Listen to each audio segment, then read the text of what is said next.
Assalamualaikum warahmatullahi wabarakatuh. Salam sejahtera bagi kita semua.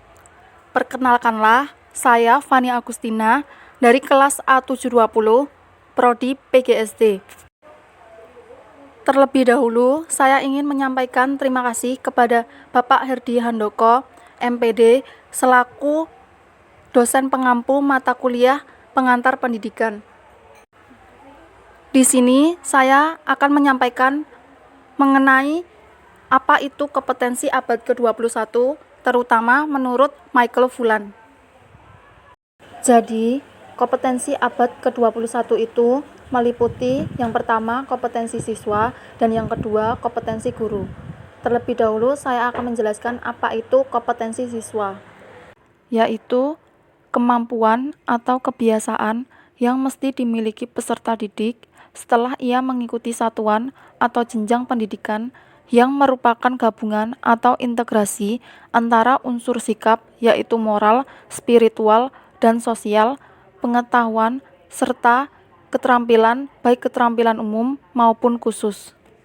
Kompetensi siswa abad ke-21 meliputi yang pertama, way of thinking atau cara berpikir, yaitu beberapa kemampuan berpikir yang harus dikuasai peserta didik untuk menghadapi dunia abad ke-21. Kemampuan berpikir tersebut diantaranya kreatif, berpikir kritis, pemecahan masalah, dan pengambilan keputusan. Yang kedua, way of working atau cara bekerja, yaitu kemampuan bagaimana mereka harus bekerja dengan dunia yang global dan dunia digital. Beberapa kemampuan yang harus dikuasai peserta didik adalah communication and collaboration. Jadi, generasi abad ke-21 harus mampu berkomunikasi dengan baik dan harus mampu berkolaborasi serta bekerja sama dengan individu maupun komunitas dan jaringan, sehingga bisa bekerja bersama-sama dengan kemampuan yang berbeda-beda. Yang ketiga, tools for working atau alat untuk bekerja. Seseorang harus memiliki dan menguasai alat untuk bekerja. Penguasaan terhadap informasi dan teknologi komunikasi serta informasi literasi merupakan sebuah keharusan, karena tanpa informasi dan teknologi komunikasi serta sumber informasi yang berbasis segala sumber akan sulit mengembangkan pekerjaannya. Dan yang terakhir, skill for living in the world atau keterampilan hidup di dunia, merupakan kemampuan untuk menjalani kehidupan di abad ke-21, yaitu bagaimana peserta didik harus hidup sebagai warga negara, kehidupan dan karir, serta tanggung jawab pribadi dan sosial. Selanjutnya adalah pembelajaran abad ke-21. Menurut Michael Fullan mencakup 6 aspek, yaitu yang pertama, communication atau komunikasi. Peserta didik diberikan kesempatan menggunakan kemampuannya untuk mengutarakan ide-idenya, baik itu pada saat berdiskusi dengan teman-temannya maupun ketika menyelesaikan masalah dari pendidiknya. Dengan begitu, maka akan melatih dan meningkatkan kemampuan komunikasi siswa, baik komunikasi antara siswa dengan guru maupun komunikasi antar sesama siswa. Yang kedua, collaboration atau kolaborasi. Peserta didik menunjukkan kemampuannya dalam kerjasama berkelompok dan kepemimpinan, beradaptasi dalam berbagai peran dan tanggung jawab, bekerja secara produktif dengan yang lain, menempatkan empati pada tempatnya, dan menghormati perspektif berbeda. Yang ketiga, creativity and innovation atau kreatif dan inovasi.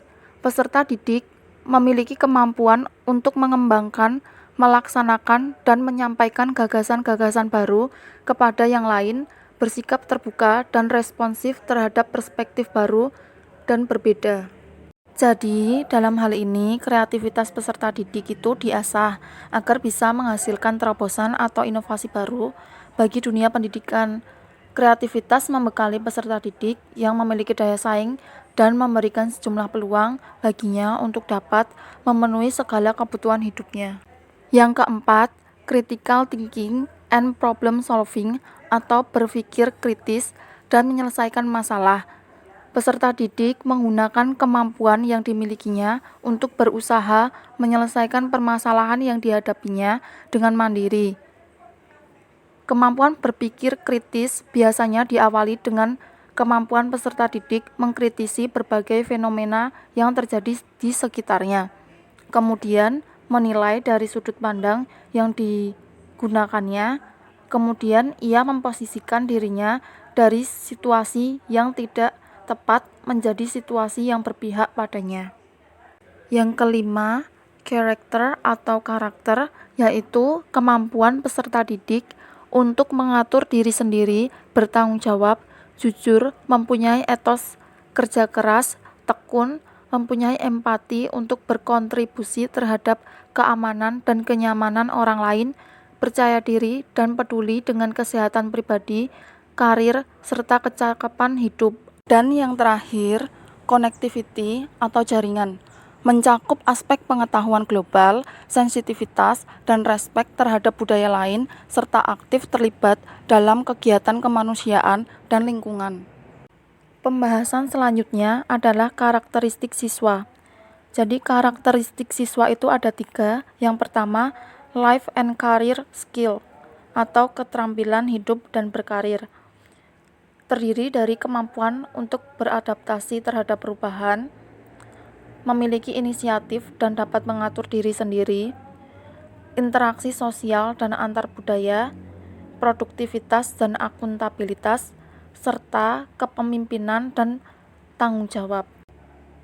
Yang kedua, learning and innovation skill atau keterampilan belajar dan berinovasi, yang terdiri dari berpikir kritis dan mengatasi masalah, berkomunikasi dan berkolaborasi, serta kreatif dan inovatif. Yang ketiga, information, media and technology skill atau keterampilan teknologi dan media informasi. Terdiri dari literasi informasi, yaitu dapat mengakses informasi secara efektif, lalu literasi media yang dapat memilih dan mengembangkan media yang digunakan dalam berkomunikasi.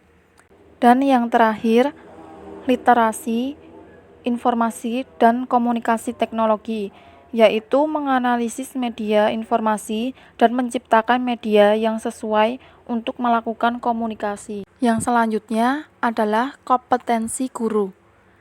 Menurut Hargreaves, guru mampu menjadi pembelajar sepanjang karir untuk peningkatan keefektifan proses pembelajaran siswa seiring dengan perkembangan lingkungan, mampu bekerja dengan belajar dari dan mengajar kolega sebagai upaya menghadapi kompleksitas tantangan sekolah dan pengajaran, mengajar berlandaskan standar profesional, mengajar untuk menjamin mutu pembelajaran, serta mampu berkomunikasi baik langsung maupun menggunakan teknologi secara efektif dengan orang tua murid untuk mendukung pengembangan sekolah.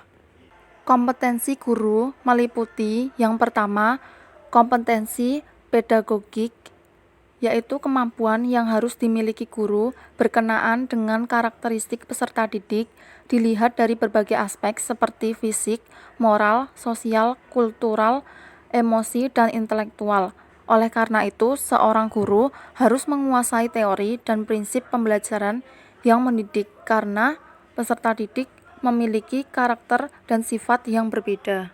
Yang kedua, kompetensi kepribadian. Guru sebagai pendidik harus dapat mempengaruhi ke arah tata nilai yang dianggap baik dan berlaku dalam masyarakat.